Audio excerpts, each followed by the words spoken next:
नमस्कार छात्रों, 30 जून को होने वाले क्लास 10th के गणित के पेपर के लिए एक अंक वाले महत्वपूर्ण प्रश्न का संग्रह आप यहाँ देख सकते हैं। ये सभी प्रश्न इम्पोर्टेंट है, ठीक है। आपको इनको निश्चित देखना चाहिए और निश्चित रूप से आपको यहाँ से कुछ पेपर में भी प्रश्न मिलेंगे, ठीक है। आइए शुरू करते हैं, ठीक है। जैसे ये सारे जो है ये बिंदु पथ से संबंधित हैं। जैसे कि पहला प्रश्न हमने ये लिया कि दो बिंदुओं से समान दूरी पर रहने वाले बिंदु का बिंदु पथ बताइए, ठीक है। दो बिंदु से समान दूरी पर रहने वाले, जैसे कि दो बिंदु हम ये ले रहे हैं ए और बी। अब इन दोनों बिंदुओं से समान दूरी पर रहने वाला बिंदु हमें निकालना है, तो हम क्या करेंगे, इन दोनों बिंदुओं को मिला दें तो जो रेखाखंड आएगा उसका समद्विभाजक, लंब समद्विभाजक, तो ये उन बिंदुओं का समूह होगा जो दो दिए गए बिंदुओं से समान दूरी पर रहेगा। हर बिंदु चाहे ये हो या ये हो, ये इस दोनों बिंदुओं से समान दूरी पर रहता है, ठीक है। तो आंसर कि दो बिंदुओं से समान दूरी पर रहने वाले बिंदु का बिंदु पथ बताइए। तो आंसर आएगा कि जो दो बिंदु में दिए गए हैं, दोनों बिंदुओं को मिलाने से प्राप्त रेखाखंड का लंब समद्विभाजक जो होगा ये उस बिंदु का पथ होगा जो इन दोनों बिंदुओं से समान दूरी पर रहेगा। दूसरा प्रश्न है कि दो प्रतिच्छेदी रेखाओं से समान दूरी पर रहने वाले बिंदु का बिंदु पथ बताइए।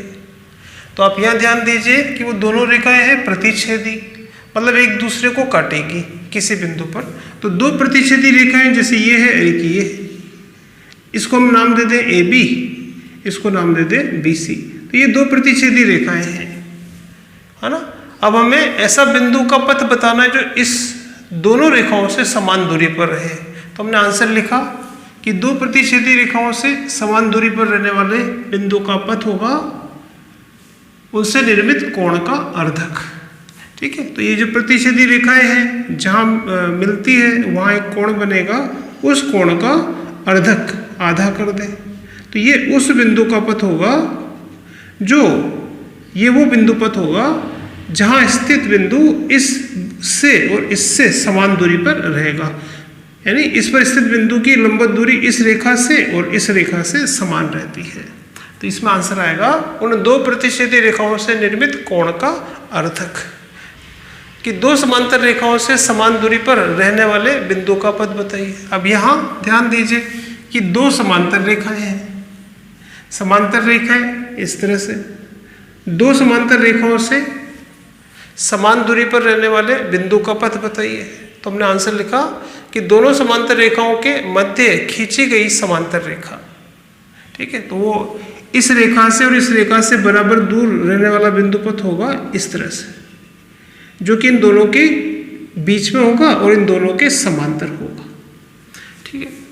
अगला प्रश्न है, त्रिभुज की तीनों भुजाओं के लंब समद्विभाजकों का प्रतिच्छेदी या संगामी बिंदु क्या होगा या क्या कहलाएगा, ठीक है। त्रिभुज की तीनों भुजाओं, जैसे ये त्रिभुज है, त्रिभुज की तीनों भुजाओं, जैसे ये त्रिभुज है ए बी सी, तो त्रिभुज की तीनों भुजाओं के लंब समद्विभाजक, लंब समद्विभाजक, जैसे ये लंब समद्विभाजक है ए बी का, एक बी सी का लंब समद्विभाजक ये है और ए सी का लंब समद्विभाजक ये है। तो ये जहाँ मिलेंगे, लंब समद्विभाजक जहाँ मिलते हैं उस बिंदु को हम क्या कहेंगे। तो आंसर आएगा कि त्रिभुज की तीनों भुजाओं के लंब समद्विभाजकों का संगामी बिंदु परिकेंद्र कहलाता है, ठीक है। ध्यान देना, परिकेंद्र कहलाता है।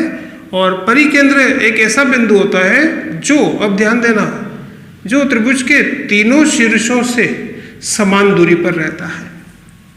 इस प्रश्न को वो ऐसे भी पूछ सकता है कि त्रिभुज के तीनों शीर्षों से समान दूरी पर रहने वाला बिंदु बताइए।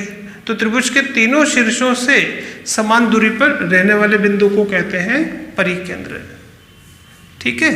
अगर आप यहाँ प्रकार रख दो और बी तक खोल दो तो आप यहाँ पे ऐसा परिगत वृत्त बना सकते हैं, ठीक है। तो त्रिभुज की तीनों भुजाओं के लंब समद्विभाजकों का संगामी बिंदु परिकेंद्र कहलाता है।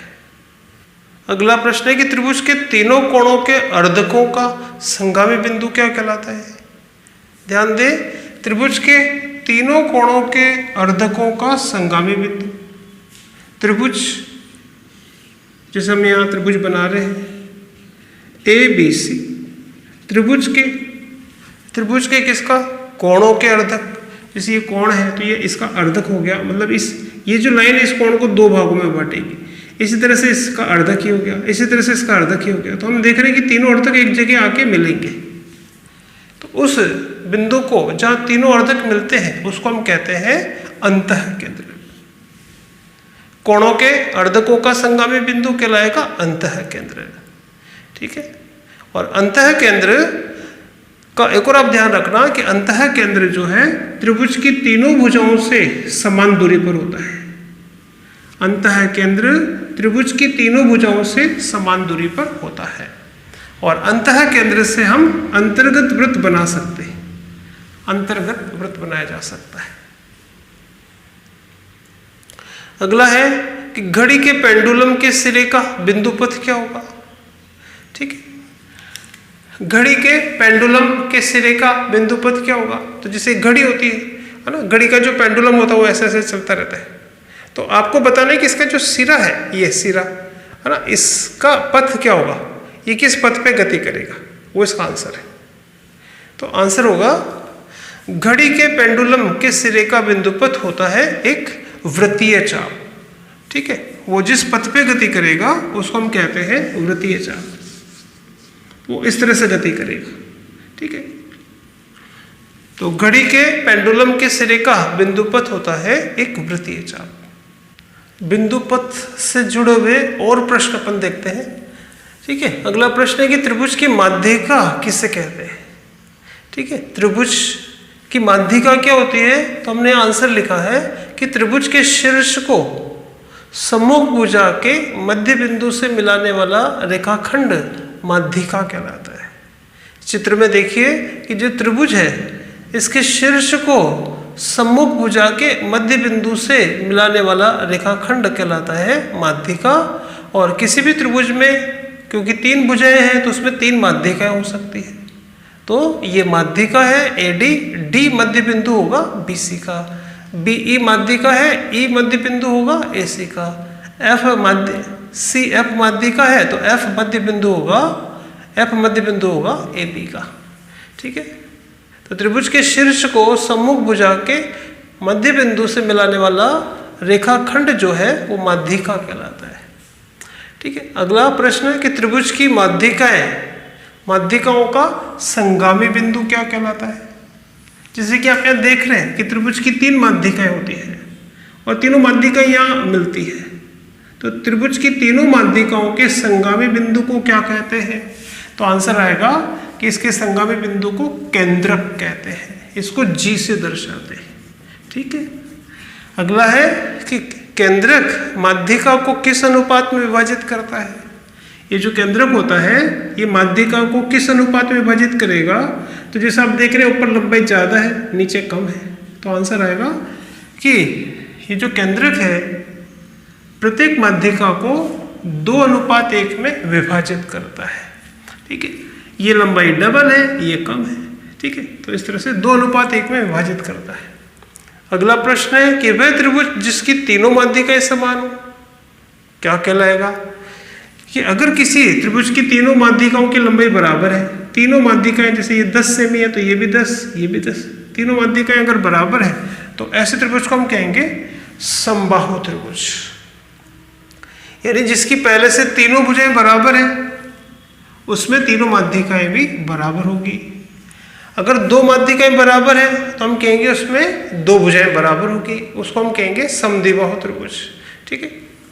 अब अगला प्रश्न है कि वह त्रिभुज जिसका परिकेंद्र, अंतः केंद्र और लंब केंद्र संपाती हो, मतलब परिकेंद्र जहाँ है वही अंतः केंद्र हो, वही लंब केंद्र हो, तीनों एक ही जगह हो, तो ऐसे त्रिभुज को क्या बोलेंगे? तो यहाँ भी आंसर होगा समबाहु त्रिभुज।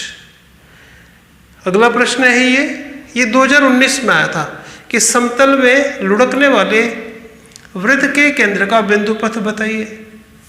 समतल में लुढ़कने वाले वृत्त के केंद्र का बिंदु पथ क्या होगा।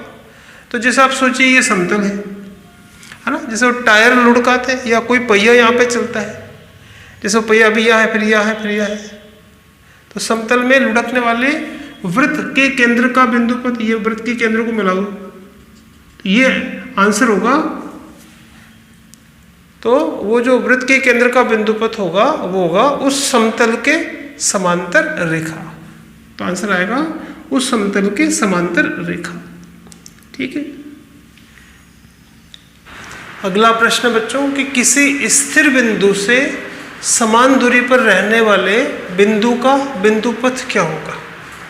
ठीक है, किसी स्थिर बिंदु से, जिसे ये स्थिर बिंदु हम यहाँ बना देते हैं, किसी स्थिर बिंदु से, ये बिंदु स्थिर है, से समान दूरी पर रहने वाले, मतलब ये वाला पॉइंट तो फिक्स है, अब इससे कुछ निश्चित दूरी पर रहने वाला, भाई इससे हमें निश्चित दूरी पर रहना है, ठीक है भाई, इससे 2 मीटर दूर रहना है, तो हम ऐसे बिंदु के बारे में सोचेंगे जो इससे हमेशा 2 मीटर दूर रहता है। तो यहाँ से यहाँ तक 2 मीटर है, तो यहाँ से यहाँ तक 2 मीटर है, तो ये 2 मीटर, मतलब वो इससे हमेशा 2 मीटर दूर रहेगा। तो एक स्थिर बिंदु से समान दूरी पर रहने वाला जो बिंदु होगा उसका पथ क्या होगा, तो उसका जो पथ होगा वो इस तरह से होगा, वो इस तरह से गति करेगा। तो इस पथ को, जो कि स्थिर बिंदु से सदैव बराबर दूरी पर रहता है, ये यहाँ है तो भी इससे जितना दूर है, यहाँ है तो ये भी इतना ही दूरी पर होगा, तो इस पथ को हम कहेंगे वृत्त। ठीक है। अगला प्रश्न है कि दिए गए चित्र में जी केंद्रक है। ठीक है, यहाँ एक आप त्रिभुज देख रहे हैं ABC, इसमें AD माध्यिका है, GF माध्यिका है, BE माध्यिका है, और माध्यिकाओं का संगामी बिंदु कहलाता है केंद्रक। इसको G से व्यक्त करते हैं।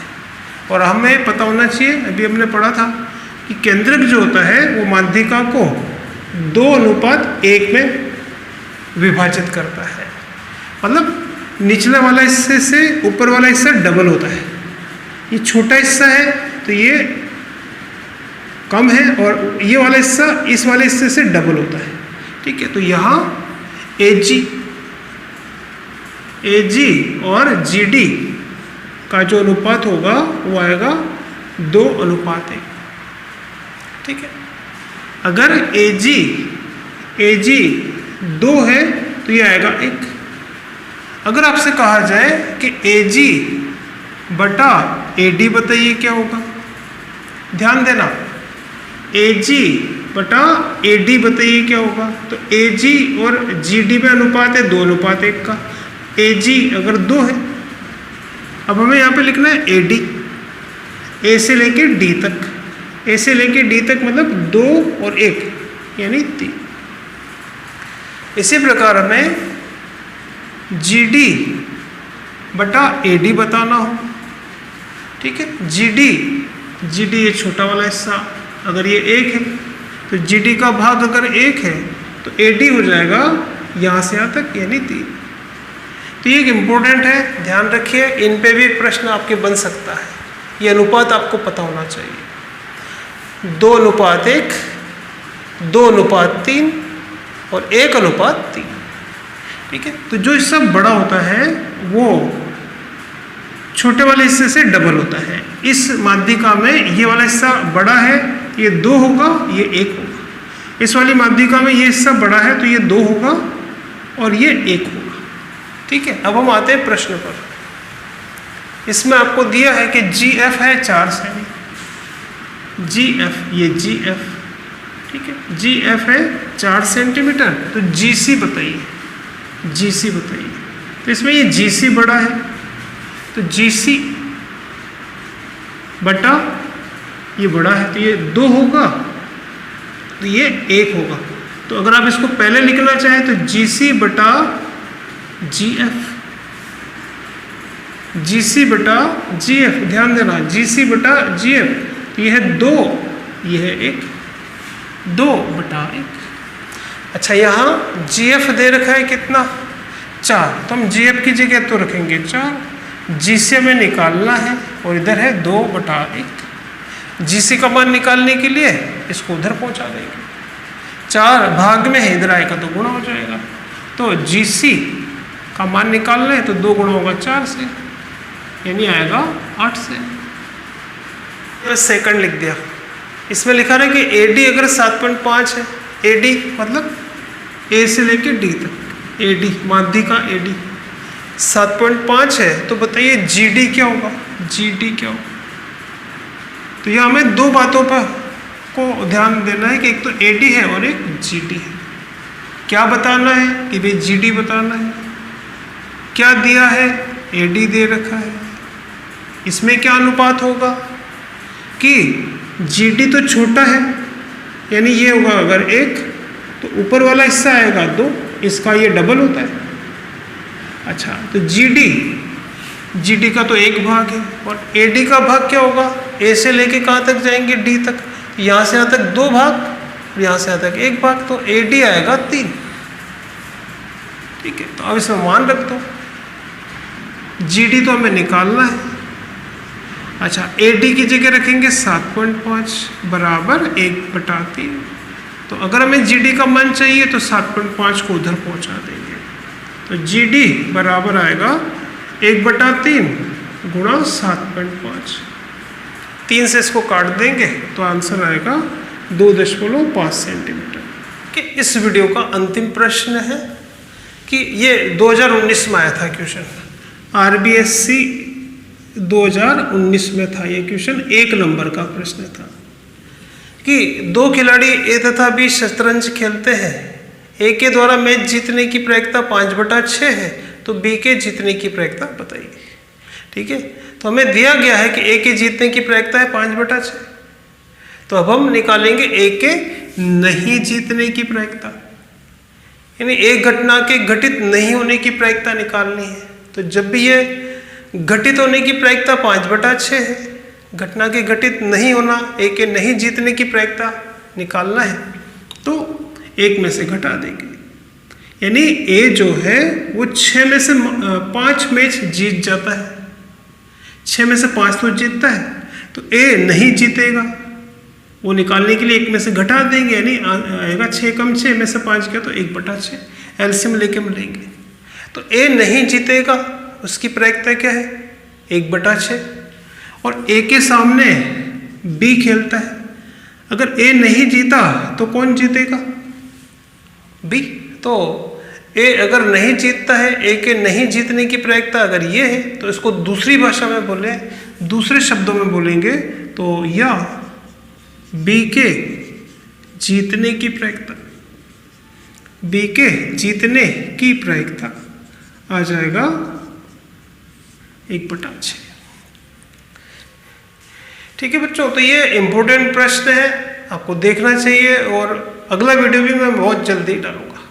ठीक है, इसलिए आप देखते रहें। अगर मेरा चैनल सब्सक्राइब नहीं किया है तो आप सब्सक्राइब करें, अपने दोस्तों में शेयर करें, ताकि ये जो एग्ज़ाम आ रहा है बोर्ड एग्ज़ाम सभी के लिए अच्छा रहे। धन्यवाद।